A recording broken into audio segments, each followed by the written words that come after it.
दोस्तों, आपने बेताल के बारे में सब कुछ तो जान लिया, लेकिन उसकी कहानी अभी भी अधूरी है। यह है उस कहानी का, या यूं कहें उस वीडियो का दूसरा पार्ट। तो आइए बिना किसी देरी के वीडियो को शुरू करते हैं।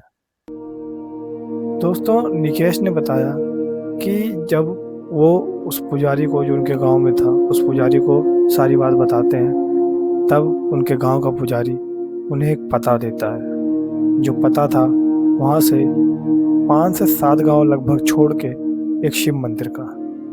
उस शिव मंदिर के पास एक जंगल था, और उस जंगल के लगभग 1 किलोमीटर अंदर जाने के बाद एक पीपल का पेड़ था, जहां पर जाने के लिए निकेश को उस पुजारी ने बोला था। निकेश को ये बात उस पुजारी ने तो बताई थी कि तुम वहां तक नहीं पहुंच पाओगे, लेकिन वहां तक पहुंचने का कुछ जरिया भी बताया था।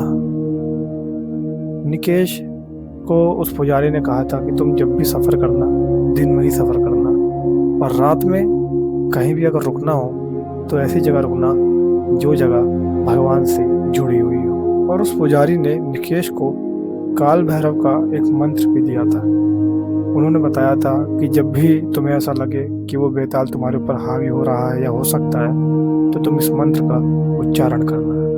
निकेश ने ऐसा ही किया। वो सुबह के टाइम घर से निकले, और उस टाइम पर ऐसा कोई साधन होता नहीं था लोगों के पास जिस टाइम की ये कहानी है। आमतौर पे जो बहुत ही रईस या समृद्ध लोग होते थे, उन्हीं के पास बैलगाड़ियाँ हुआ करती थी, घोड़े हुआ करते थे, वरना आमतौर पे सब पैदल या दूसरे की बैलगाड़ी को किराए पर लेके या उनका किराया देके ही सफ़र किया करते थे। और निकेश की हालात पहले से तो ठीक थे, लेकिन कहीं ना कहीं इतने भी ठीक नहीं हो बचे थे कि वो किसी की बैलगाड़ी को किराए पर लेकर सफ़र करें। और उन्हें ये डर भी था कि अगर उन्होंने कोई साधन लिया किराए पे तो उसका नुकसान भी हो सकता है। इस वजह से उन्होंने पैदल ही सफ़र करना ठीक समझा। वो अपने घर से निकले सुबह के टाइम, और उन्होंने सफ़र करना चालू किया। हर शाम उन्हें यह लगता कि वो नहीं पहुंच पाएंगे, लेकिन वो बस मंत्र था काल भैरव भगवान का, जो उन्हें कहीं न कहीं अपनी मंजिल के करीब लेते जा रहा था।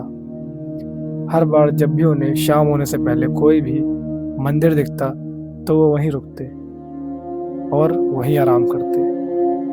हालत ये हो गई थी कि रात में वो फ्रेश होने के लिए या बाथरूम करने के लिए भी उस मंदिर को छोड़ के बाहर नहीं निकला करते थे।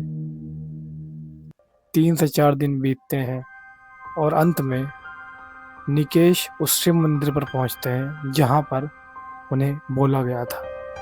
यह दोपहर का टाइम था जब वो उस शिव मंदिर में पहुंचे थे, और उस पुजारी ने निकेश को साफ कहा था कि जब भी तुम उस पेड़ के पास जाओ तो रात में ही जाना।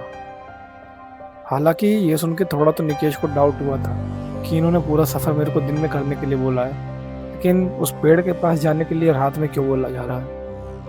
लेकिन मरता क्या ना करता, वही किया निकेश ने रात होने का इंतज़ार किया।